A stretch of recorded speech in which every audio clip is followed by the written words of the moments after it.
আমাদের বাসায় এরকমের কিন্তু অনেক বাতি থাকে যে বাতি সামান্য কোনো কারণে নষ্ট হয়ে যায়। তো আজকের ভিডিওতে আমরা দেখব যে কিভাবে এই বাতিগুলো খুব সিম্পল মাধ্যমে বাসায় টুকটাক জিনিসের মধ্যে দিয়ে আমরা বাতিগুলো ঠিক করে ফেলতে পারি এবং এই বাতিগুলোই আমরা পুনরায় ব্যবহার করতে পারি। এতে আমাদের কিন্তু অনেক টাকা সাশ্রয় হবে এবং আমরা দীর্ঘদিন একটা বাতি ব্যবহার করতে পারবো। তো সেক্ষেত্রে পুরো ভিডিওটা দেখবেন এবং এরকমের ভিডিও পেতে আমার চ্যানেলটা সাবস্ক্রাইব করে আমার সাথেই থাকবেন। অলরেডি আমার বাসায় বাতি জমা হইতে হইতে অনেক নষ্ট বাতি জমা হয়ে গেছে। তো আজকে ভাবলাম আমি এই বাতিগুলো সারাবো। সেক্ষেত্রে বাতির আগে মুখগুলো খুলে নেব। বিশেষ করে নর্মাল যে বাতিগুলো আছে এই বাতিগুলোর মুখটা টান দিলে খুলে যায়, কিন্তু একটু দামিও যে বাতিগুলো আছে এই বাতিগুলোর মুখগুলো একটু জোরে টান দিয়ে খুলতে হয়। এভাবে মোড় দিয়ে হালকাভাবে টান দেবেন, একটু জোরে খুলে যাবে। তো যাই হোক, আমি বাতির মুখগুলো খুলে ফেললাম। এখন আমরা নেব একটা সার্কিট বোর্ড, যেটার মাধ্যমে আমরা দিয়ে এগুলো চেক করব। আপনাদের বাসার যে সার্কিট আছে সেটা আলাদাভাবে আপনারা সুইচে দিয়ে চেক করতে পারেন। দেখুন, এখানে এই যে বাতিটা আছে এই বাতিটা ভালো আছে, হয়তো ভুলে রেখে দিছে। এখন আমি এখানে একটা নষ্ট বাতি সেট করব। তো এই বাতিটা সেট করে নিলাম। এই বাতিটা কিন্তু নষ্ট, জ্বলতেছে না। এখন এখানে যদি দেখা যায়, দেখুন, যদি কোনো বাতি নষ্ট থাকে তাহলে সেই বাতিটা কালো থাকে। তো এই কালো বাতিটাই আমাদের খুঁজে বের করতে হবে। দেখুন, এটা কিন্তু দেখা যাচ্ছে এই বাতিটাই খারাপ। তো যদি আপনারা খুঁজে না পান তাহলে বাসায় এভাবে একটা তার নেবেন, তারের দুই মাথার তামা বের করে নেবেন।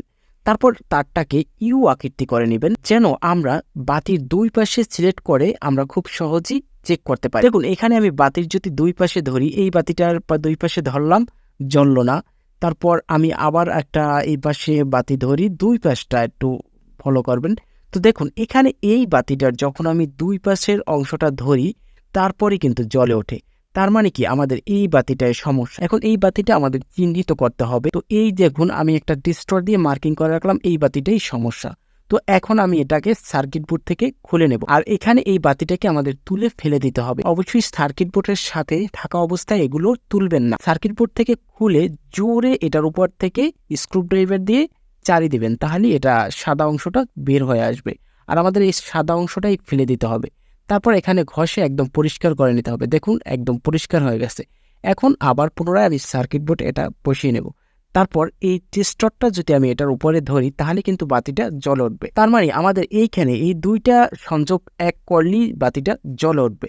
তো এক করার জন্য আমি এখানে আমার যে তামাটা নিয়েছিলাম সেই তামাটার কিছু অংশ কেটে নিব।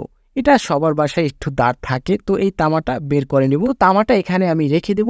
এখন আমাদের এটার জন্য দরকার হবে কস্টিপ। তো আমি কস্টিপ থেকে কিছু অংশ কস্টিপ কেটে নিলাম। তারপর কস্টিপের উপরে এই তামাটা রেখে দেব। রেখে এখানে যে বাতির যে অংশটা সেই অংশটায় কস্টিপ দিয়ে দুইটা অংশ আমরা জুড়ে দেব। দেখুন, এখানে কোনো ঝালাই লাগলো না, কস্টিপ দিয়ে কিন্তু জুড়ে দিলাম।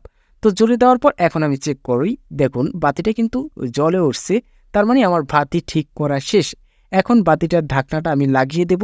লাগিয়ে আবার আমি সংযোগ করে দেব। দেখুন, এখন কিন্তু বাতিটা জ্বলতেছে। এই বাতিটা কিন্তু বাসায় নষ্ট হয় অনেক দিন যাবৎ পরে ছিল, এখন কিন্তু ঠিক। তো এভাবে আপনারা আপনাদের বাসার নষ্ট বাতিগুলো খুব সহজে ঠিক করে নিতে পারেন এবং চাইলে একটা বাতিকে দীর্ঘদিন ব্যবহার করতে পারেন। আর এই কাজগুলো অবশ্যই বাসায় বসে খুব সতর্কভাবে করবেন এবং প্রয়োজনীয় জিনিসগুলো হাতের কাছে নিয়ে নেবেন। তো আজকের ভিডিওটা এই পর্যন্তই। ভালো থাকবেন, সুস্থ থাকবেন। খোদা হাফেজ।